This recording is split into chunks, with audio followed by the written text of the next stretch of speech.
Il y a plein de gens qui pensent que le CPF ne sert qu'à financer des formations en relation avec tes objectifs professionnels ou en tout cas en relation avec le monde professionnel. Faux. Tu peux également user de ce compte-là pour te former dans un projet personnel. Tu n'as pas besoin de sortir de ta propre poche des fonds pour aller prendre une formation, pour aller acheter un service en particulier ou quoi que ce soit. Tu gardes donc ton emploi salarié.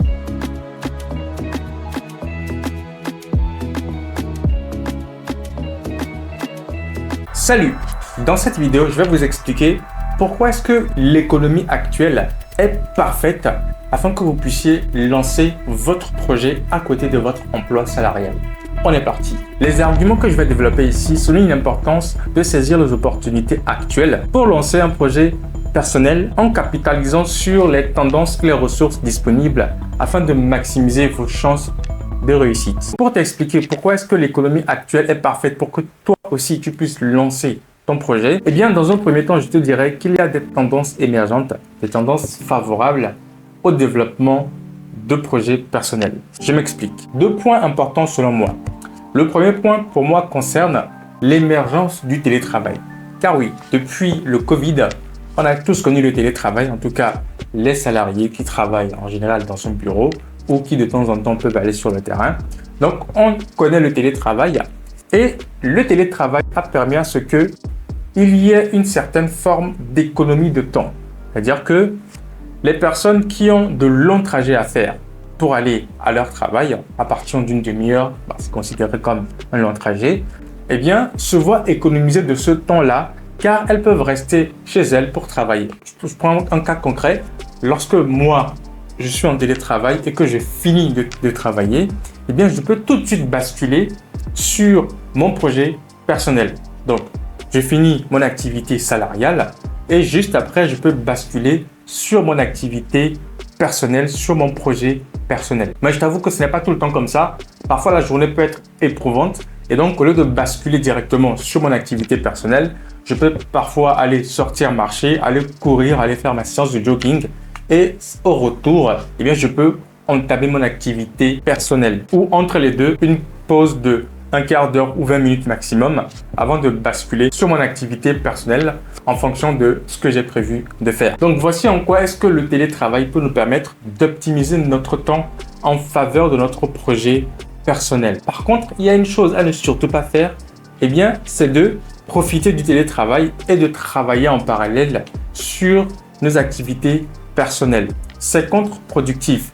Ta gestion du temps doit être ménagée, doit être scindée, doit être segmentée, de sorte à ce que tu aies un temps dédié pour ton activité professionnelle, pour ton employeur, et un autre temps dédié pour ton activité personnelle et ta vie personnelle. Je vais parler du sport, aller faire la cuisine, aller voir ses amis et tout ça. Donc ça, c'est la vie personnelle qui est également très importante pour fluidifier les 2 premières activités professionnelles et projets personnels. Et en second temps, car oui, j'avais parlé en premier temps du télétravail, en second temps, c'est la montée en puissance du numérique. Aujourd'hui, avec un simple ordinateur ou avec un simple téléphone portable, il est possible de gérer plein de choses plutôt que de se déplacer comme on le faisait dans le temps, de se déplacer tout le temps pour aller faire ceci, pour aller faire cette course administrative, pour aller faire cette démarche, ainsi de suite. Je vais parler bien sûr de ceux qui vivent dans la diaspora, en Occident notamment. Donc, c'est une activité où le projet personnel que tu souhaites développer peut se faire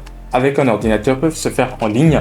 Eh bien, tu bénéficies également de cette flexibilité-là, de la montée en puissance du numérique, en ce sens que tu peux tout faire avec un ordinateur. Et donc, lorsque tu allies télétravail, plus le fait que tu as la possibilité de tout gérer avec un ordinateur, c'est un temps fou que tu gagnes, un temps considérable. Alors, on ne se rend pas forcément compte vu qu'on est dans cette génération, mais pour les personnes qui ont connu l'avant et l'après, eh bien, il est facile de se rendre compte qu'effectivement, il y a un gain de temps énorme d'avoir connu l'avant télétravail, l'avant montée en puissance du numérique digital. Et aujourd'hui, c'est toute une expansion, tout a explosé.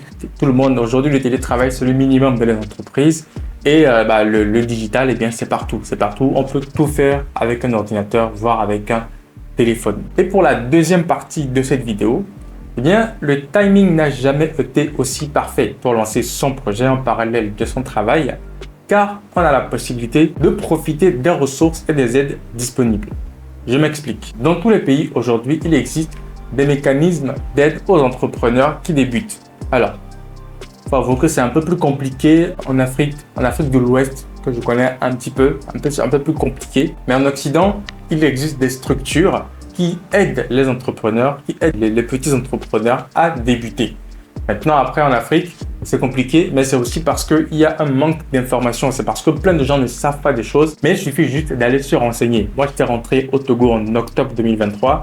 Je suis allé dans l'administration pour aller prendre des informations, précises pour répondre à une question en particulier. J'ai obtenu ces informations. Alors qu'en général, les gens spéculent, les gens se disent c'est pas possible et ils se limitent là-bas. Il faut aller chercher l'information, il faut aller chercher la bonne information où elle se trouve et pas auprès de la bouche des gens. Alors ça ne veut pas dire qu'en Occident c'est plus facile. C'est une autre paire de manches, c'est une autre catégorie de problèmes. En fait, chaque territoire a ses particularités, a ses difficultés. Ce ne sont pas les mêmes difficultés. Deuxième chose dont un entrepreneur peut bénéficier en France plus précisément, eh bien c'est le CPF. Le compte professionnel de formation, je pense que c'est ça, CPF, compte professionnel de formation. Pour ceux qui ne savent pas, en gros, quand tu travailles en France, tu as un compte qu'on appelle le CPF sur lequel l'État, je pense que c'est l'État qui verse de l'argent, dessus. Et cet argent-là ne te sert qu'à te former, qu'à prendre des formations, voilà. Maintenant, en fonction de ton projet personnel, eh bien, tu peux décider que, alors, tu n'es pas obligé de le dire à ton employeur non plus, mais en tout cas, tu fais comme tu veux, ça dépend de ton employeur. Tu peux décider d'user de cet argent-là, d'user de ce fonds qui t'est mis à disposition par l'État seulement pour les formations, et bien d'user de cet argent-là pour te former dans des domaines qui vont te rapporter des connaissances et des compétences dans le cadre de ton projet personnel. Il y a plein de gens qui pensent que le CPF ne sert qu'à financer des formations en relation avec tes objectifs professionnels ou en tout cas en relation avec le monde professionnel. Faux. Tu peux également user de ce compte-là pour te former dans un projet personnel. Tu peux également user de ce compte-là pour faire des voyages linguistiques. Je connais une personne en particulier qui me disait que grâce à son CPF, elle a réussi à partir en Argentine pour un voyage linguistique. Alors, il y a bien sûr des conditions à respecter, il y a des règles qui régissent tout ça. Mais en tout cas, toujours est-il que le compte CPF te permet de faire plein de choses. Donc forcément, bénéficier de ces ressources-là permet de réduire les risques financiers. Tu n'as pas besoin de sortir de ta propre poche des fonds pour aller prendre une formation, pour aller acheter un service en particulier ou quoi que ce soit. Tu gardes donc ton emploi salarié et avec cet emploi salarié-là, donc tu as des revenus réguliers, des revenus permanents tous les mois et ces revenus-là, tu ne les touches pas, mais tu vas plutôt user par exemple du compte CPF pour faire des formations afin d'apporter plus de savoir, plus de compétences, plus d'éléments pertinents dans l'évolution, dans la gestion de ton projet personnel. C'est la fin de cette vidéo. J'espère que tu as appris quelque chose, que c'était intéressant pour toi. N'hésite pas à la partager si tu penses que ça pourrait aider quelqu'un à lui également progresser, à évoluer.